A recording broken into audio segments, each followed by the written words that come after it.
যখন রিজভী সাহেব, গয়েশ্বর বাবু, তারপর মঈন খান, ফখরুল ইসলাম আলমগীর সাহেবরা যখন এটার পক্ষে সোচ্চার হয়, তখন বুঝতে হবে ডালমে কুচ কালা, যে এখন ষড়যন্ত্র হচ্ছে কোনো একটা কিছু করে দেশটাকে অস্থিতিশীল করা যায় কিনা। এই কোটা নিয়ে শিক্ষার্থীরা মাঠে নেমেছে। কোটা কিন্তু সরকার পুনর্বহাল করে নাই। সরকার বরং শিক্ষার্থীদের দাবির প্রেক্ষিতে 18 সালে কোটা বাতিল করেছে এবং কোটা বাতিল করার পর কোটাহীনভাবে সরকারি চাকরিতে, অন্যান্য চাকরিতে অন্তর্ভুক্তি হচ্ছে। হাইকোর্ট রায় দিয়েছে কোটা পুনর্বহাল করা, সেটি আবার সুপ্রিম কোর্ট স্থগিত করেছে। এটি বিষয়টি আদালতে বিচারাধীন। আদালতের বিরুদ্ধে গিয়ে, আদালতের রায়ের বিরুদ্ধে গিয়ে কিংবা আদালতে যখন একটা বিচারাধীন বিষয়, সেটি সম্পর্কেতেও সরকার কোনো সিদ্ধান্ত নিতে পারে না, তাহলে আদালত অবমাননা হবে। নিশ্চিন্তে খান স্বাস্থ্যকর অল টাইম পান, অল টাইম হেলদি লাইফ। এই বিষয়টি যারা বুঝতে পারছে না কিংবা বুঝছে না, আর যাদেরকে ওই বিএনপি সহ অন্যরা ইন্ধন দিচ্ছে, তাদেরকে বলবো কোমলমতি শিক্ষার্থীদের বিভ্রান্ত করবেন না।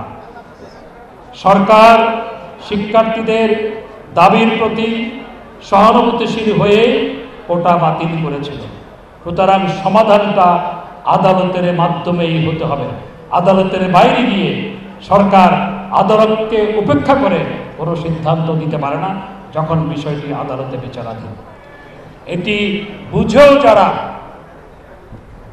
জনগণের ভোগান্তি ঘটাচ্ছেন, সরকার জনগণের যাতে ভোগান্তি না হয় সেটার জন্য যথোপযুক্ত ব্যবস্থা নিতে বদ্ধপরিকর। আমরা শিক্ষার্থীদের প্রতি সহানুভূতিশীল। আশা করব যে সর্বোচ্চ আদালতের, সুপ্রিম কোর্টের আপিল বিভাগের রায় পর্যন্ত অপেক্ষা করার জন্য, কারণ সুপ্রিম কোর্টে যেহেতু বিষয়টি নিয়ে রায় দিয়েছে, সেটি চূড়ান্ত রায় সেখান থেকেই আসতে হবে।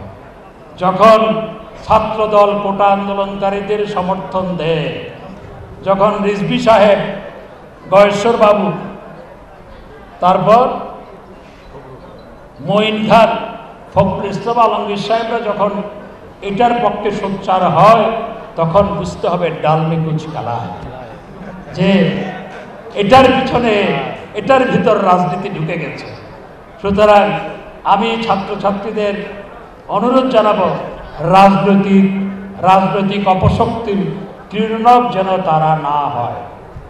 সরকার তাদের প্রতি সহানুভূতিশীল, তবে জনগণের ভোগান্তি ঘটালে সরকারকে যথোপযুক্ত ব্যবস্থা গ্রহণ করতে হবে। আশা করব তারা ক্লাসে ফিরে যাবে, সর্বোচ্চ আদালতের রায়ের জন্য অপেক্ষা করবে। আমি আওয়ামী লীগের নেতাকর্মীদের বলব, সরকারি দল হিসেবে আমাদের দায়িত্ব আছে দেশে যাতে কেউ অশান্তি সৃষ্টি করতে না পারে, জীবনযাত্রার যাতে কেউ ব্যাঘাত ঘটাতে না পারে, সেটির ক্ষেত্রে নজর রাখার দায়িত্ব সরকারি দলের নেতাকর্মীদেরও আছে। সুতরাং আপনারাও এই ব্যাপারে নজর রাখবেন, সেটি আমি অনুরোধ জানাবো।